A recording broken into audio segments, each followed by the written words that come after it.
예, 더불어민주당과 정부 청와대가 올해 2학기 고교 3학년 학생들로부터 무상교육을 실시해 2021년에는 전면 고교 무상교육을 시행하기로 했습니다. 네, 고교 무상교육을 통해서 소상공인과 영세, 중소기업 등의 교육비 부담을 덜겠다는 취지입니다.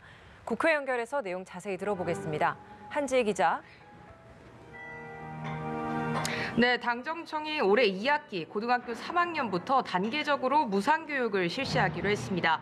올해는 고등학교 3학년, 내년에는 고등학교 2, 3학년, 그리고 내후년인 2021년에는 고등학생 전원으로 무상교육 대상을 넓혀나갈 계획인데요. 정부는 고교 전학년을 대상으로 무상교육을 시행하면 매년 약 2조 원이 들어갈 것으로 예상했습니다. 당정청은 필요한 재원은 중앙정부와 교육청이 절반씩 부담하는 것으로 결정했는데요. 우선 올해 2학기 고3 무상교육 예산은 교육청 자체 예산으로 편성하고 내년부터 2024년까지 지자체의 기존 부담금을 제외한 총 비용의 50%씩을 중앙정부와 교육청이 부담하는 방안입니다. 향후 지자체 부담분에 대해서는 기획재정부와 교육부가 함께 확보하는 데 힘쓰기로 했습니다.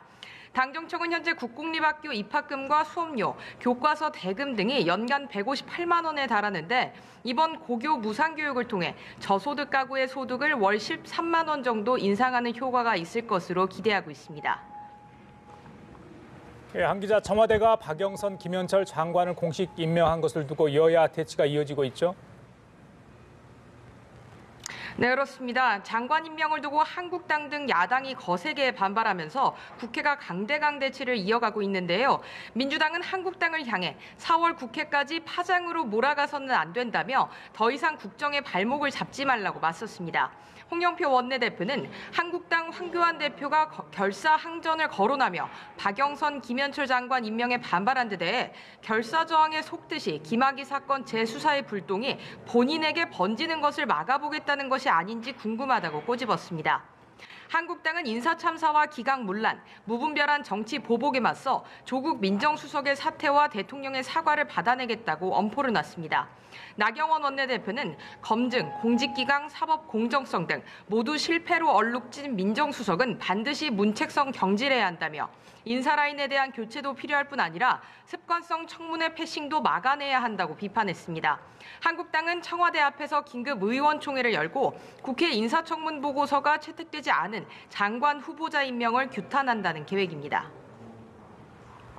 네, 또 국회 행안위와 법사위에서는 각각 강원 산불 현안 보고 또 문형배 헌법재판관 후보자에 대한 인사청문회가 이어지고 있다고요. 네, 그렇습니다. 국회 행정안전위원회 회의에서는 강원도 산불 피해 현황 보고가 이어지고 있습니다. 특히 여야는 소방공무원 국가직 전환 문제와 추경 편성을 두고 공방을 벌이고 있습니다. 소방공무원 국가직 전환 문제는 법안이 여러 개 발의됐지만 여야가 합의를 하지 못해 번번이 무산됐었던 만큼 오늘 협의가 될지 주목되고요. 또 산불 피해 복구 비용을 추경에 편성할지도 관심입니다.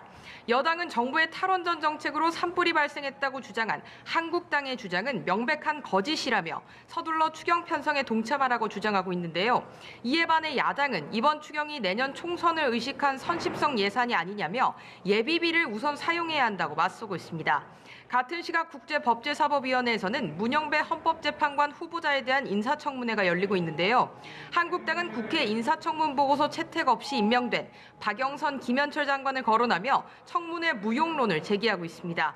이에 대해 민주당은 청문회는 예정대로 정상적으로 진행돼야 한다고 요구하면서 공방이 이어지고 있습니다. 지금까지 국회에서 연합뉴스TV 한지희입니다.